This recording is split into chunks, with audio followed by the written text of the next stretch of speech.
दोस्तों नमस्कार, मैं हूं आलोक पाठक और आप देख रहे हैं खबर दस्तक। कुछ दिनों पहले उत्तर प्रदेश में लेखपालों के लिए भर्ती का विज्ञापन आया था। 7,195 के करीब वैकेंसी थी, लेकिन उसमें ओबीसी कोटों के लिए मात्र 1400 सीटें आरक्षित की गई थी, जबकि ओबीसी का आरक्षण 27% है और कायदे से वो 2100 से ज्यादा सीटें ओबीसी वर्ग के लिए आरक्षित होनी चाहिए थी। इस पर बहुत हल्ला मचा। अखिलेश यादव ने ट्वीट किया। उस ट्वीट के बाद योगी सरकार ने फिर से वो विज्ञापन निकाला है जिसमें ओबीसी वर्ग को 2158 सीटें दी गई। फिर कुछ वैकेंसियां आई, जैसे कि पशुपालन विभाग में वैकेंसी निकली है। डॉक्टरों की 400 से ज्यादा सीटें हैं, 405 सीटें। इसमें ओबीसी वर्ग के लिए एक भी सीट आरक्षित नहीं है। तो इस पर तंज कसते हुए अखिलेश यादव ने अब थोड़ी देर पहले ट्वीट किया है, भाजपाई वो घोटालेबाज लोग हैं जो संविधान द्वारा दिए गए आरक्षण में भी सरेआम मार देते हैं। जरा ध्यान दीजिएगा अखिलेश यादव ने क्या ट्वीट किया है। भाजपाई वो घोटालेबाज लोग हैं जो संविधान द्वारा दिया गया आरक्षण भी सरेआम मार देते हैं। भाजपाई वो पीडीए विरोधी बेशर्म लोग हैं जो जानबूझकर आरक्षण की हकमारी करते हैं और सोचते हैं पकड़े गए तो दे देंगे। ध्यान दीजिएगा, सोचते हैं पकड़े गए तो दे देंगे। इससे साफ होता है कि वो ओबीसी हो, दलित, अल्पसंख्यक या महिला, इस सब भाजपाइयों की निगाह में दोयम दर्जे के लोग हैं। वर्चस्ववादी भाजपाइयों के मन में भेदभाव का जो विष भरा है वो कभी पीडीए के खिलाफ हिंसा, शोषण, अत्याचार, छुआछूत के रूप में बाहर आता है, तो कभी आरक्षण मारने या गंगा जल से धुलवाने के कुत्सित रूप में भाजपा जाए तो संविधान आरक्षण बच पाए। देखिए, दो और जब उस वक्त अखिलेश यादव ने ट्वीट किया था, जब लेखपालों के लिए वैकेंसी आई थी और 7,000 से ज्यादा सीटें थी, उसमें 27% चूंकि ओबीसी आरक्षण होना चाहिए और ओबीसी समुदाय के लिए 2158 सीटें होनी चाहिए थी, लेकिन उस विज्ञापन में सरकार ने 1400 सीटें आरक्षित की थी। तो जब हल्ला मचा तब उन्होंने वो विज्ञापन कैंसिल किया। इसीलिए अखिलेश यादव कह रहे थे कि अगर किसी ने हल्ला नहीं मचाया तो हम आरक्षण मार देंगे। तो ये जो इस मामले पे ये जो अखिलेश यादव ने वार किया है कि अखिलेश लेखपाल भर्ती में ओबीसी पद पर बढ़ने वाले पर बोले, मतलब आज जो उन्होंने लिखा है कि अखिलेश लेखपाल भर्ती में ओबीसी पद बढ़ने पर बोले भाजपाई पीडीए विरोधी बेशर्म है। मतलब पिछड़ा, दलित और आधी आबादी के विरोधी है भाजपाई, बेशर्म लोग हैं। अगर मतलब कमी पकड़ ली, विपक्ष ने हल्ला मचा लिया तो लेखपाल में दोबारा भर्ती विज्ञापन रद्द किया, नई भर्ती आरक्षण के नियमानुसार निकाली। इस मुद्दे पर हमने एबीपी न्यूज के पूर्व पत्रकार रहे साथी राजेंद्र इस मुद्दे पर हमने एबीपी के पूर्व पत्रकार राजेंद्र देव से बातचीत की है। चूंकि वो काफी युवाओं से काफी जुड़े रहते हैं, उन्होंने काफी इस मुद्दे पर कई स्टोरीज की है। तो जरा देखिए राजेंद्र देव के साथ मेरी बातचीत का अंश। दोस्तों नमस्कार, मैं हूं आलोक पाठक और आप देख रहे हैं खबर दस्तक। हमारे साथ हैं एबीपी के एंकर रह चुके और वरिष्ठ पत्रकार राजेंद्र देव जी। राजेंद्र देव जी को मैंने इसलिए जोड़ा है कि उत्तर प्रदेश में आजकल नौकरियों के बड़े विज्ञापन आ रहे हैं, लेकिन ये विज्ञापन ऐसे आ रहे हैं जिसमें आरक्षण के नियमों की पूरी तरह से अनदेखी हो रही है। और कमाल की बात है कि ये जब भी आरक्षण के विज्ञापन निकलते हैं जरूर कोई किसी न किसी राजपत्रित अधिकारी के अनुमोदन से निकलते हैं। मतलब गस्टेड अधिकारी ऑफिसर कम से कम देखता है। सचिवालय की भाषा में बात करें तो कम से कम डिप्टी सेक्रेटरी या अंडर सेक्रेटरी लेवल से निकलता है। और ये सब तब हो रहा है जबकि अब से 375 या 380 दिन बाद चुनाव की घोषणा होनी है। पहले आती है लेखपाल की भर्ती, 7,000 से ज्यादा पद थे। उसमें मतलब ओबीसी कैटेगरी को कायदे से होना चाहिए था 2158 पोस्ट और उनको दी गई 1400 पोस्ट। उस पर हल्ला मचा, विज्ञापन वापस हुआ, फिर अब नया विज्ञापन आया और अब चर्चा में है पशु चिकित्सा अधिकारियों का एक विज्ञापन। 405 के करीब वैकेंसी है और ओबीसी कोटा 0। राजेंद्र देव जी, आपने एबीपी न्यूज में तमाम युवाओं के मुद्दों पे तमाम डिबेट्स किए हैं, आप लगातार युवाओं के टच में रहते हैं। क्या मैं ये डिबेट क्यों कर रहा हूं? क्योंकि 2 दिन पहले मैं गया था कुछ युवाओं से मिलने के लिए और उसमें ज्यादातर युवा जनरल कैटेगरी के थे। उन्होंने कहा कि साहब ये सरकार विज्ञापन नौकरी देना ही नहीं चाहती, इसकी नीयत ही नहीं नौकरी देने की। मुझे कैसे? क्या देखिए, पहले तो पेपर लीक हो जाएगा।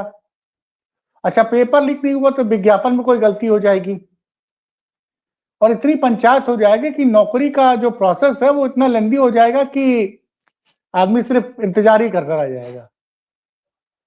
तो ये जो 2 प्रकरण हुए हैं, आज सुनने में आया, नया विज्ञापन आया जिसमें कि फिर से 2158 पद ओबीसी कैटेगरी के लिए आरक्षित कर दिए गए हैं, लेकिन तब तक फिर वो पशु चिकित्सा अधिकारी वाला मामला आ गया। तो क्या कहना है आपका? इसमें तथ्य जो है वो खुद ही अपनी कहानी कह रहे हैं आलोक जी।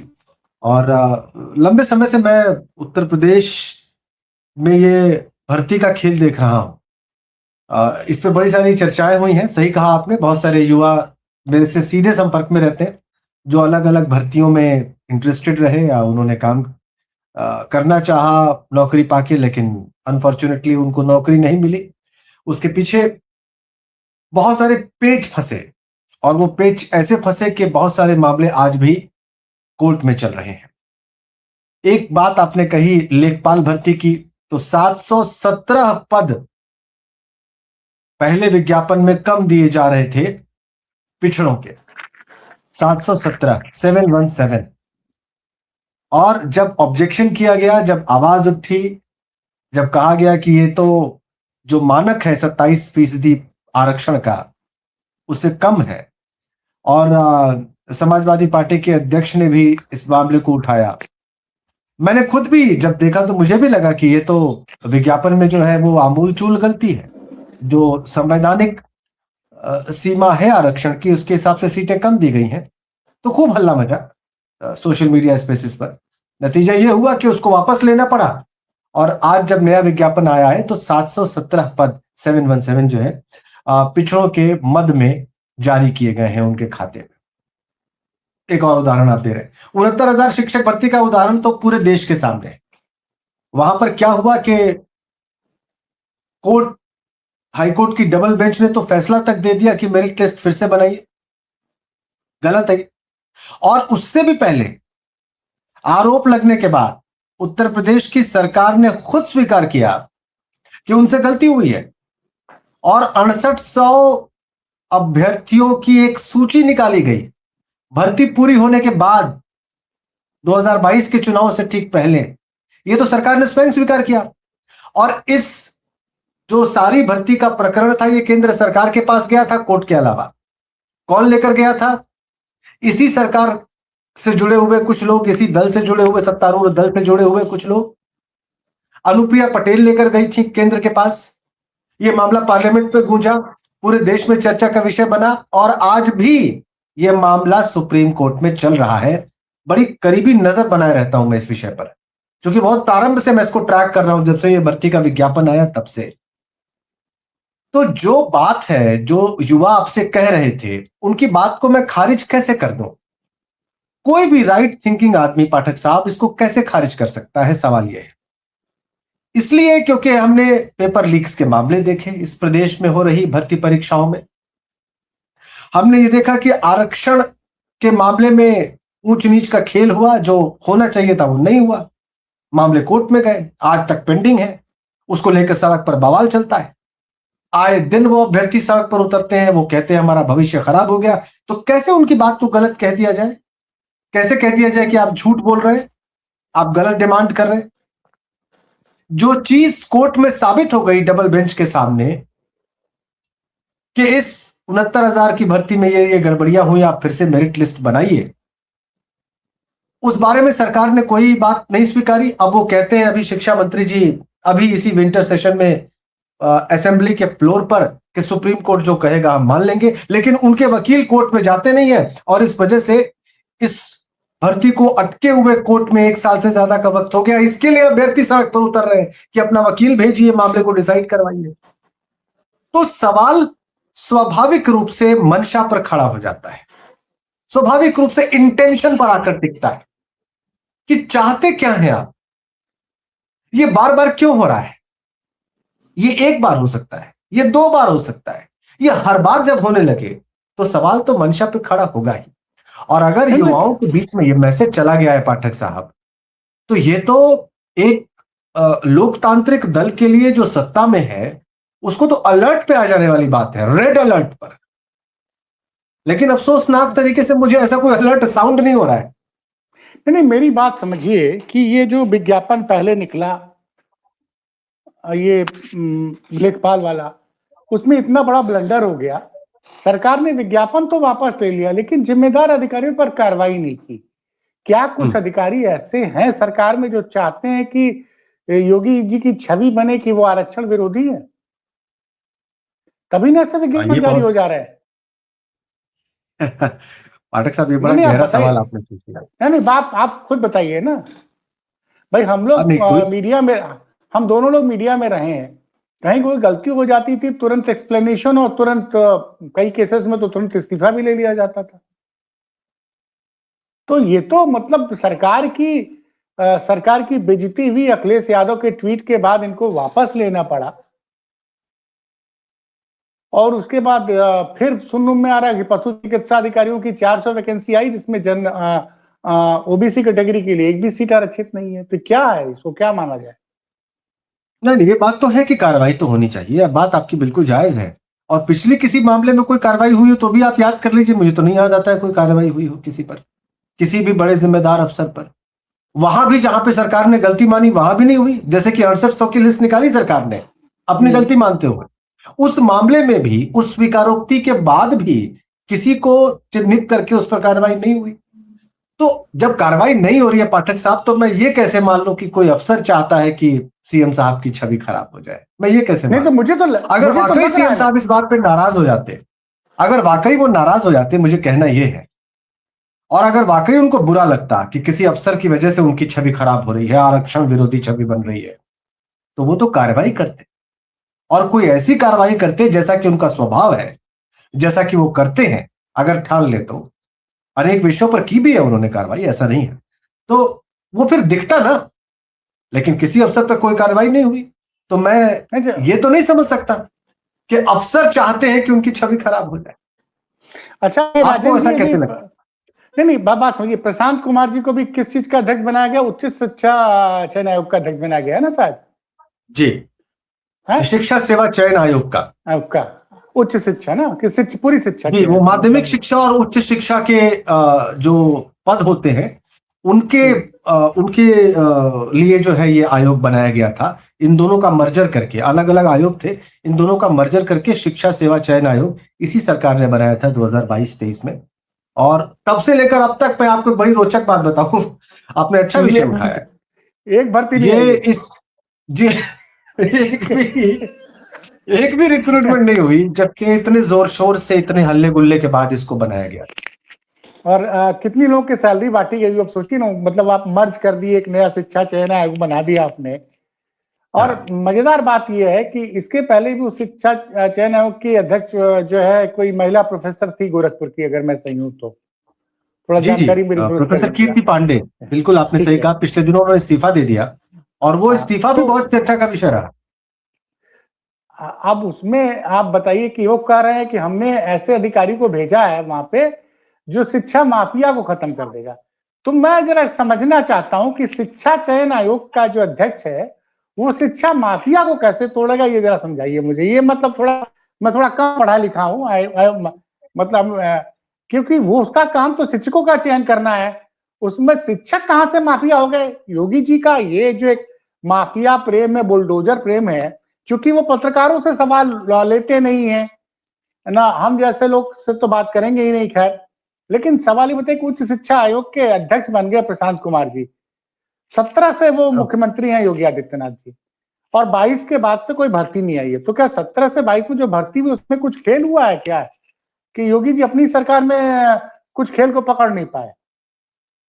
नहीं नहीं, देखिए, एक बात मैं जरूर कहूंगा आलोक साहब कि शिक्षा माफिया तो है प्रदेश में, इसमें कोई दो नहीं तो राय उसका नहीं। शिक्षा लेकिन चयन जो आयोग से दूसरा, कैसे हो? ये लेकिन शिक्षा हाँ, चयन आयोग ये सवाल आपका बिल्कुल जायज सवाल है कि शिक्षा सेवा चयन आयोग का अध्यक्ष या उसका चेयरमैन उस शिक्षा माफिया से कैसे निपट सकता है। बिल्कुल सही बात है, उसका काम परीक्षाएं आयोजित करना है, रिक्तियां निकालना है और उन रिक्तियों पर सफाई से समयबद्ध तरीके से भर्तियां कर देनी है, पारदर्शी तरीके से। हो सकता है मुख्यमंत्री जी ये कहना चाह रहे हो कि जो पारदर्शी तरीका नहीं अपनाया जा रहा था, यानी कि अगर कोई फैक्टर उस पारदर्शी तरीके को अपनाए जाने के बीच में रोड़ा बन रहा था तो वो माफिया था। और नए अध्यक्ष महोदय चूंकि एक आईपीएस अफसर है, रहे हैं, आईपीएस कैडर उनका रहा है, पूरा जीवन उन्होंने पुलिस में सेवाएं दी हैं, बड़े पद से रिटायर हुए हैं, इसलिए वो उनको चिन्हित कर लेंगे, उनका मोडस ऑपरेंडी समझ जाएंगे और पारदर्शी भर्ती की प्रक्रिया में आ रहे किसी भी रोड़े को हटा दें। नहीं तो ये तो ऐसा ही मैं योगी जी अनुमान की लगा सकता हूँ। नहीं, ये तो योगी जी की नेतृत्व क्षमता पे सवाल उठता है कि शिक्षा चयन आयोग में कोई माफिया था, उसको पकड़ने में योगी जी को 8 साढ़े 8 साल लग गया, पहली बात। दूसरी बात, शिक्षा चयन आयोग में प्रशांत कुमार को का अपॉइंटमेंट करने के लिए उसका नियमावली बदली गई। तो हाँ, बिल्कुल सही बात है, नियमावली बदली गई थी, सही बात। भाई अभी एक लखनऊ में एक प्राइवेट विश्वविद्यालय पे आरोप लगा था कि वो नियम मानकों का पालन नहीं कर रहा है। और वो जो प्राइवेट विश्वविद्यालय था उस पर थोड़ा बहुत बुलडोजर वगैरह भी चला तमाम। और ये हुआ कि आदेश आया कि सारे कमिश्नर जाएंगे और जितने भी प्रदेश भर में हायर एजुकेशन के इंस्टीट्यूट हैं सबकी ये क्लियर करेंगे कि उनके पास जो कोर्स चला रहे हैं उसकी मान्यता है कि नहीं है, उसके साथ उनका प्रोफेसर है कि नहीं है। बहुत हल्ला मचा, लेकिन उस घटना को 3-4 महीने बीत गए, आज तक पता नहीं चला कि रिपोर्ट क्या आई। हाँ, उस बारे में मेरे पास भी बहुत ज्यादा जानकारी नहीं है, इस बारे में खबरें मैंने भी सतही तौर पर पढ़ी थी। लेकिन ये बात सच है कि शिक्षा सेवा चयन आयोग की जो बात है, इसका जो पूरा कॉन्सेप्ट है और इसका जो पूरा निर्माण हुआ, वो लगभग 3 वर्षों के अपने अस्तित्व में आने के बाद के समय में अपने उद्देश्यों में पूरी तरह से विफल रहा है। ये हार्ड फैक्ट्स है, इसमें कोई दो राय नहीं है। और ये एक ड्रीम प्रोजेक्ट था, इसको बड़े जोर शोर से मर्जर करके लॉन्च किया गया था, ये कहते हुए किया गया था। आपने बिल्कुल एक उसमें से लाइन जो बात कही वो बिल्कुल सही है कि शिक्षा माफिया को तहस नहस कर दिया जाएगा और पारदर्शी भर्ती के नए कीर्तिमान बनाए जाएंगे जो अब तक प्रदेश में नहीं हुआ था। और इतने जोर शोर और हल्ले गुल्ले के बाद हमें क्या दिखाई दिया? हमें दिखाई ये दिया कि एक अध्यक्ष जो पूर्णकालिक अपॉइंट की गई थी वो बीच विवाद के उनको इस्तीफा दिलवा दिया गया। उनका दोस्त उसके क्या बाद पता नहीं चला। आज तक कभी कुछ भी सरफेस पर नहीं आया, तरह तरह की चर्चाएं हैं। और चूंकि मैं एक जिम्मेदार पत्रकार हूं और आप भी हैं, इसलिए मैं किसी चर्चा के बिंदु को उठा के उस पर समय नष्ट नहीं करूंगा, सिर्फ अनुमान नहीं लगाऊंगा मैं। लेकिन ये तो हार्ड फैक्ट है कि 3 साल का कार्यकाल उनका 1 साल में समाप्त हो गया। और क्या कहते हुए समाप्त हुआ? व्यक्तिगत कारणों से इस्तीफा दे रही हूं। ये तो रिकॉर्ड पर है। वो व्यक्तिगत कारण आज तक सामने नहीं आए, हो सकता है ना भी आए कभी, हो सकता है वो ना बताना चाहे, मैं छोड़ देता हूं।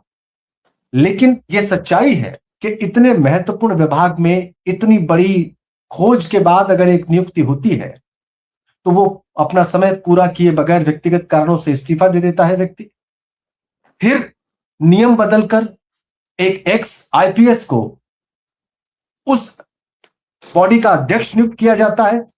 फिर एक घोषणा होती है कि हम सारा इतिहास बदल देंगे, हम नया इतिहास लिखेंगे, हम नए कीर्तिमान बना देंगे पारदर्शी भर्तियों के। लेकिन एक भी भर्ती होती नहीं है।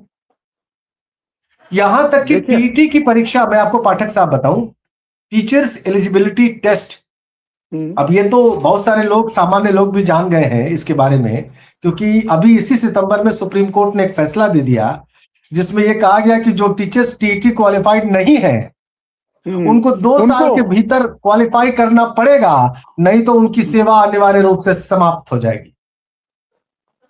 और सुप्रीम कोर्ट के इस ऑर्डर के बाद अकेले उत्तर प्रदेश में 1.5 लाख टीचर्स प्रभावित हुए हैं इस ऑर्डर से। अगर उन्होंने 2 वर्षों में टीटी क्वालिफाई नहीं किया पाठक साहब, तो उनकी नौकरी गई अकॉर्डिंग टू सुप्रीम कोर्ट। तो उनकी पेंशन वगैरह सब पेंशन तो खैर मान ली, हाँ अगर वो पुराने अध्यापक हैं 2005 के पहले के, तो नेचुरली वो तो पेंशन भी चली जाएगी उनकी। अब आप देखिए इस जजमेंट के आलोक में इस बात को समझिए कि टीटी की परीक्षा होनी कितनी जरूरी है। बहुत सारे अध्यापक तो सारा काम धाम छोड़कर, सब काम छोड़कर पढ़ने में लगे हुए हैं, वो परीक्षा की तैयारी कर रहे हैं। और वो परीक्षा की तिथि तय थी इसी जनवरी महीने के आखिर में, वो परीक्षा टल गई। एक और परीक्षा तो मेरा ख्याल है 7-8 बार टल चुकी है इस आयोग के बनने के बाद भी। उसका तो मजाक बन चुका है कि एक और आता होगा नोटिफिकेशन जिसमें यह लिखा होगा कि यह प्रक्रिया टाल दी जाती है। नहीं, मुझे याद है एक बार पीसीएस का पेपर लीक हुआ तो एक अधिकारी को गिरफ्तार किया गया था, याद करिए कोई महिला पीसीएस थी, अगर मेरी जानकारी इस वक्त सही होगी, याद थोड़ा सा पुराना मामला है, लेकिन उसके बाद भी कुछ हुआ नहीं। आप सोचिए कि हाँ, ये अपवाद स्वरूप हो सकता है, अपवाद स्वरूप हो सकता है पाठक साहब। नकल के मामले में भी कुछ लोगों पर, ये जो बोर्ड की परीक्षाएं थी उसमें भी कुछ मामलों में कार्रवाई हुई थी, लेकिन माफिया इस प्रदेश से शिक्षा में खत्म हो गए हो ऐसा तो नहीं लगता। और जब सीएम साहब ये कह रहे हैं ऑन रिकॉर्ड कि वो शिक्षा माफिया को समाप्त कर देंगे, इसका मतलब स्वीकार करते हैं कि वो है, उसको खत्म करना है। राजेंद्र जी, मेरी बात यह है कि शिक्षा माफिया वो होता है जो बिना डिग्री, आपके पास प्राइवेट वो उसका एक्रेडिटेशन नहीं है, जो संबंधित विभाग है जैसे कि एआईसीटी से या जो मेडिकल का होता है या पॉलिटेक्निक बोर्ड होता है, उसका आपके पास अप्रूवल नहीं और आप कोर्स चला रहे हैं, ऐसे लोगों को शिक्षा माफिया कहेंगे ना। या फार्मेसी का आप कोर्स चला रहे हैं, आपके पास फार्मेसी का परमिशन नहीं है, फार्मेसी काउंसिल ऑफ इंडिया से परमिशन। एक और भी परिभाषा है, इसके अलावा भी एक और किस्म का शिक्षा माफिया है, वो नकल कराता है, वो नकल माफिया कहा जाता है, तो वो नकल माफिया कहा जाता है, लेकिन वो है शिक्षा माफिया ही। एक और किस्म का माफिया है जो ऐसी परीक्षाओं में, प्रतियोगी परीक्षाओं में धांधली के लिए प्लान बनाता है, साजिशें करता है, जिसको खत्म करने का दावा था, खत्म करने का दावा था और खत्म करने का दावा है, और न जाने कब तक रहेगा, मुझे नहीं मालूम, लेकिन सच्चाई यह है कि वो एग्जिस्ट करता है और इसको सीएम साहब मान रहे हैं। और अगर जैसा कि उनकी छवि बताई जाती है पाठक साहब की, वो बेहद सख्त एडमिनिस्ट्रेटर हैं, गलत बात बर्दाश्त नहीं करते हैं, गलत चीजें होते देखना नहीं चाहते हैं, तो आपका ये सवाल बिल्कुल बेसलेस कैसे कहा जाए जब आप ये कह रहे हैं कि 8.5 साल आपको सत्ता में रहते हो गया और आपके इन तमाम कठोर कार्रवाइयों के बावजूद ये लोग, ये सिंडिकेट एग्जिस्ट करता है और ऑपरेट कर रहा है प्रदेश में। ये तो चिंता की बात है। और अगर इसके समाधान करने के तरीके, इसका मैकेनिज्म अभी तक नहीं ढूंढ पाया गया है, तो इसको सफलता तो कम से कम कतई नहीं कहा जाएगा पाठक साहब, मेरे दृष्टिकोण में। लेकिन ये जो बार बार आ रहा है कि ये सरकार आरक्षण की विरोधी है, और जिस तरह से विज्ञापन में आरक्षण के मानकों का मतलब ग्रॉस नेग्लिजेंस इसको कहा जाता है भाई, इसको ग्रॉस नेग्लिजेंस कहा जाएगा ना, कि आपको पता है कि ये तो मुझे लगता है कि सरकार का जो क्लर्क होता है उसको भी पता होगा। मैं मतलब देखिए पाठक साहब, जो जब भर्ती ये विज्ञापन लेखपाल का वापस लिया गया था तो किस तर्क के साथ लिया गया था, आपने देखा वो लॉजिक देखा आपने जो दिया गया? नहीं, मैंने वो मैं ध्यान नहीं सुन नहीं पाया था, आप बता दीजिए दर्शकों को। वो पत्र मैं ढूंढ रहा था, वो मिला नहीं मुझे, अभी मिल जाएगा थोड़ी देर में, मैं आपको भेज भी दूंगा ताकि हमारे दर्शक देख लें इस वीडियो के साथ उसको। उसमें यह कहा गया था कि लेखपाल की भर्ती जो है वो जिलावार होती है, और चूंकि हर जिले से हमने अध्याचन यानी कि रिक्तियां मंगाई थी, तो वो जैसे आई थी, वो जैसे जिलावार भेजा गया था, हमने उसको वैसे ही प्रकाशित कर दिया, उसको क्रॉस चेक नहीं किया। लेकिन अगर जिले में 5 सीट है तो 5 में आरक्षण होगा, मतलब ये तो आप किसको बेवकूफ बनाने की कोशिश की जा रही है क्या? मतलब उत्तर प्रदेश की जो जनता है 25 करोड़, साक्षरता दर कितनी होगी? हमको लगता है इस वक्त 70-75% से ज्यादा साक्षरता होगी उत्तर प्रदेश में। ये आंकड़ा मैं ठीक नहीं कह सकता लेकिन होनी चाहिए, इतनी तो होनी चाहिए। तो अब उस प्रदेश में जिसमें आप प्रदेश की जनता को अनपढ़ समझ रखे हैं क्या? अरे जिलेवार वैकेंसी आएगी तो जिलेवार आरक्षण लागू होगा। ये तो मतलब गलती छिप, जो भी डिफेंस मैकेनिज्म, मैंने कहा कि सरकार में बैठे कुछ लोग हैं जो चाहते हैं कि बीजेपी और योगी आदित्यनाथ की छवि जो है आरक्षण विरोधी बनी रहे, और योगी जी इसको पकड़ नहीं पा रहे हैं। इस बात से इनकार नहीं किया जा सकता, लेकिन अगर नहीं पकड़ पा रहे हैं तो भी तो असफलता है ना पाठक साहब। सत्ता के शीर्ष पर बैठा व्यक्ति अगर 8.5 सालों के व्यापक और गहरे अनुभवों के बाद भी अगर इन लोगों को आइडेंटिफाई नहीं कर पा रहा है जो कि ऐसी छवि बना रहे हैं, या उनको दंडित नहीं किया जा रहा है पहचान कर, तो ये तो इट्स ग्रॉस फेलियर, जिसको आप कह रहे हैं ना, ये ग्रॉस नेग्लिजेंस के बाद ये ग्रॉस फेलियर है। आपको तो याद होगा, आप लोग तो उस वक्त लाइव कर रहे होंगे, जो 22-23 फरवरी 2024 को पहले तो डिनायल मोड था। उत्तर प्रदेश के डीजीपी बोल रहे थे, कार्यकारी डीजीपी प्रशांत कुमार की पेपर लीक नहीं हुआ। फिर प्रधानमंत्री मोदी बनारस जाते हैं, कुछ उनको फीडबैक मिलता है, और जब वो विदा हो रहे होते हैं उसके तुरंत बाद योगी जी का ट्वीट आता है। बनारस से जाने के बाद प्रधानमंत्री का हवाई जहाज दिल्ली को उड़ता है, उधर से ट्वीट आता है। याद होगा, आप लोग तो लाइव कर रहे होंगे। बिल्कुल बिल्कुल पुलिस भर्ती परीक्षा का पेपर था, कैंसिल किया गया था। ये वैसे प्रशांत जी का ये पहला ऐसा प्रकरण नहीं था, इसके अलावा और भी कई सनसनीखेज मामलों में वो ऐसे ही डिनाई कर चुके हैं। आपको हाथरस प्रकरण नहीं भूला होगा। अरे साहब, वो सब तो मैं एक बात बता रहा हूँ, लेकिन उस वक्त मुझे याद है कि अखिलेश जी ने एक बात कही थी कि हर लोकसभा में इनको कम से कम 50,000 से लाख वोटों का नुकसान होगा उस पेपर लीक होने की वजह से। मैं इसी से आपका रिएक्शन चाह रहा था अंत में, और उसके नतीजे जो उन्होंने कहा था बिल्कुल सही हुआ। मुझे लगा कि अचानक से, क्योंकि उसके पहले राम मंदिर की प्राण प्रतिष्ठा हुई थी 22 जनवरी को, याद करिए, और पूरा माहौल ऐसा बन गया था जैसे कि हम त्रेता युग में आ गए हैं, प्रभु श्री राम के युग में आ गए हैं। सब जगह टीवी चैनलों पे तो ऐसा हो रहा था कि सबके घर प्रभु श्री राम आ गए हैं। मतलब कोई कसर नहीं छोड़ी थी किसी चैनल ने कि जिनको राम का र नहीं पता वो भी राम के दार्शनिक व वैज्ञानिक बन के और वो इतिहासकार बन के कर रहे थे। लेकिन जो युवाओं की भीड़ मैंने देखी, और उसका अखिलेश यादव जी ने कहा था कि हर लोकसभा सीट में इनको 50,000 से लाख वोटों का नुकसान होगा, और उनका जो जजमेंट था वो बिल्कुल सही साबित हुआ। लेकिन फिर भी पिछले 1.5 सालों में यूपी सरकार ने कुछ नहीं मुझे लगता कोई सबक नहीं सीखा उस घटना से, उस हार से, जो 4 जून 2024 को लोकसभा चुनाव में मिली थी। हाँ, अभी तक तो देख के नहीं लग रहा है कि सबक सीखा गया है। ये जो 2 ताजा घटनाक्रम है, ये तो उसी छवि को मजबूत करने वाली बात है, आरक्षण विरोधी। अब ये खबर जिनके पास पहुंची है, क्या वो पुरानी चीजें नहीं याद कर रहे होंगे कि उनके साथ क्या हुआ था, या तमाम दूसरी भर्तियों में पीछे क्या हुआ था? अगर वो भूलना भी चाहते होंगे तो लेखपाल और चिकित्सा विभाग की इन भर्तियों के विज्ञापनों ने उन्हें सब याद दिला दिया।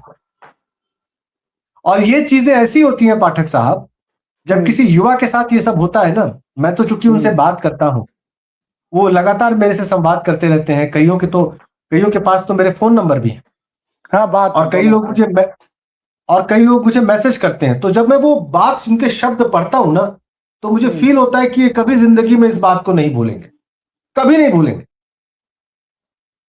इतना गहरा बैठा हुआ है उनके अंदर। तो अखिलेश यादव जी ने अगर वो आकलन आपके सामने रखा था, तो निश्चित रूप से उनकी भी बात हुई होगी इन्हीं युवाओं से। और उस युवा से बात नहीं हो रही है, आप गौर करिएगा, इस बात को लॉक करिएगा। ये पीड़ा सिर्फ उस युवा की नहीं है जिसको ये मैसेज चला गया कि उसके साथ अन्याय हो रहा है। ये मैसेज उसके पूरे परिवार, पूरे कुनबे, पूरे समुदाय के लिए है, और ये बड़ा घातक है पॉलिटिकली। मुझे तो बस यही कहना है कि इससे बचना चाहिए। जितनी जल्दी और जितना सख्ती से ऐसे लोगों को चिन्हित करके इस पे आप एक्शन लेंगे, उतना हो सकता है बचाव हो, वरना मैसेज तो चला गया है। मतलब सिर्फ विज्ञापन न निकले, नौकरी की भर्ती भी हो।